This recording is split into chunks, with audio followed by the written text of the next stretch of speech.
রাষ্ট্র নির্মাণ, বহুত্ববাদ, দেশপ্রেম, বন্দে মাতরমের প্রয়োজনীয়তার কথা তারা বলেছেন। আমি যেখানে জন্মেছি অর্থাৎ স্বাধীনতার পূর্ণভূমি, সেই মেদিনীপুরে শিক্ষা গ্রহণ করা, প্রথম ডেপুটি ম্যাজিস্ট্রেট হিসেবে কাজ করা, তার বহু স্মৃতি আমি আমার বাল্য বয়স থেকে দেখেছি। এগলা থানার নেগুয়া, কাঁথি, দারিয়াপুর, কপালকুণ্ডলা ইত্যাদি, ওখান থেকেই এই মহান মানুষের, মহামানবের সম্পর্কে জানতে জানতে বড় হয়েছে। 1838 থেকে 1894 তার জীবৎকালে তিনি একজন মহান লেখক, মহান সাংবাদিক, মহান উপন্যাসিক এবং সাহিত্যিক ছিলেন। তার 14টি বড় উপন্যাস আমাদের সমাজ জীবনে আজও প্রাসঙ্গিক। এবং ডক্টর শ্যামাপ্রসাদ মুখার্জি, স্বামী প্রণবানন্দের সৃষ্টি করা বাঙালি হিন্দুদের হোমল্যান্ড এই পশ্চিমবঙ্গকে আমরা সাময়িক রক্ষা তো করে দিয়েছে জনগণ, আমরা স্থায়ীভাবে রক্ষা করতে পারব, যাতে এই পশ্চিমবঙ্গে আমরা রাষ্ট্রবাদকে আমরা আরো সুদৃঢ় করতে পারি। আপনাদের সরকার অর্থাৎ রাষ্ট্রবাদী সরকার আমরা কি কি কাজ করেছি? আমরা প্রথমেই পশ্চিমবঙ্গকে সুরক্ষিত করতে চেয়েছি। আমরা সীমান্তে প্রয়োজনীয় জমি বিএসএফ এর হাতে তুলে দিয়েছি, তুলে দেওয়ার প্রক্রিয়াতে আছি, যাতে জাতীয় সুরক্ষা যা বিপন্ন হচ্ছিল সেখান থেকে আমরা বাঁচাতে পারি আমাদের দেশকে এবং আমাদের এই বঙ্গভূমিকে।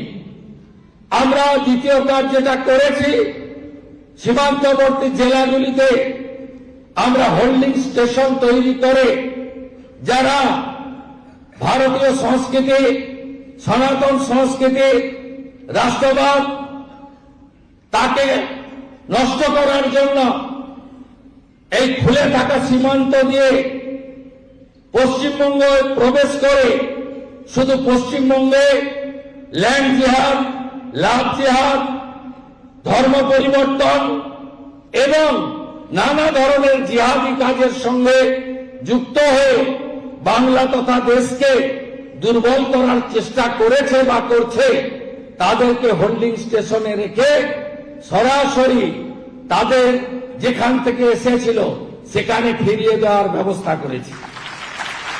এক্ষেত্রে ধর্ম বাঁচানোর জন্য, নিজের পরিচয়কে বাঁচানোর জন্য মাননীয় প্রধানমন্ত্রীর তৈরি করা সিটিজেনশিপ অ্যামেন্ডমেন্ট অ্যাক্ট সিএ এর অন্তর্গত হিন্দু সহ যারা এসেছেন তারা অনুপ্রবেশকারী নন, তারা শরণার্থী, তাদেরকে আমরা ভারত মাতার কোলে সুরক্ষিত আশ্রয় প্রদান করব, এই অঙ্গীকারও আমরা করেছি।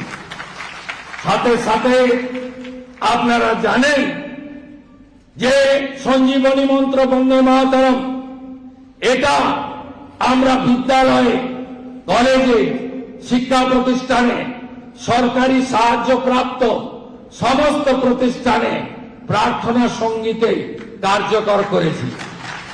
আমরা দেখছি গাইতে তো বাধ্য হচ্ছে, মানে দাঁড়াতে তো বাধ্য হচ্ছে, অনেকে ঠোঁট নড়ছে না, ঠোঁটটাকেও নাড়াতে হবে, একটু সময় লাগবে। দাঁড়িয়ে তো পড়ছে, সরকার বলেছে, কিন্তু ঠোঁট নড়ছে না, সেটাও করবো আমরা, ভরসা রাখুন। যে প্রত্যাশা, যে আশা, যে স্বপ্ন ঋষি অরবিন্দের ভূমিতে হবে না, ডক্টর শ্যামাপ্রসাদ মুখার্জির ভূমিতে হবে না, নেতাজি সুভাষচন্দ্র বসুর কর্মভূমিতে হবে না। কোন রাষ্ট্রবিরোধী কাজ হবে না। ক্রমান্বয়ে আপনারা দেখবেন এই রাজ্যের মধ্যে থেকে যারা অপারেশন সিঁদুরে সেনাবাহিনীকে অপমান করে, দেশকে অপমান করে, পহেলগামের হত্যাকাণ্ডের নিন্দা করে না, অথচ মানবতার কথা বলে, এসব জিনিস আগামী দিনে পশ্চিমবঙ্গের ভূমি, যা ভারতবর্ষের সাংস্কৃতিক রাজধানী, আধ্যাত্মিকবাদের রাজধানী, শ্রী চৈতন্য দেবের ভূমি, ঠাকুর রামকৃষ্ণ দেবের ভূমি, এখানে আমরা এলাও করব না। ভরসা রাখুন ডক্টর শ্যামাপ্রসাদ মুখার্জির সেই স্লোগান, এক দেশ এক প্রধান এক বিধান এক নিশান, মোদীজি তো 370-35 এ হাঁটিয়ে করে দিয়েছে। পশ্চিমবঙ্গেও আগামী দিনে আপনাদের সরকার ইউনিফর্ম সিভিল কোড ইউসিসি আসবে। ভরসা রাখবেন, একটু সময় দেবেন। ল্যান্ড জিহাদ, লাভ জিহাদ আর বলপূর্বক ধর্ম পরিবর্তন করার বিরুদ্ধে কঠোর এবং কঠিন আইন এই সরকার আনবে। ঘরে ঘরে বন্দে মাতরম এই মন্ত্রের মধ্য দিয়ে স্বামীজির মহান মন্ত্র চোরৈবতী চোরৈবতী বলে আমরা এগিয়ে চলি। এইটুকু বলে আমরা পশ্চিমবঙ্গ সরকার জরুরি অবস্থার কালো অধ্যায়, এই বঙ্গের যারা জেলে গেছিলেন, অত্যাচার সহ্য করেছেন, নিদারুণ কষ্ট দিয়েছেন, আমরা তাদের আগামী 9 আগস্ট সম্মাননা প্রদান করব এবং স্বীকৃতি দেব।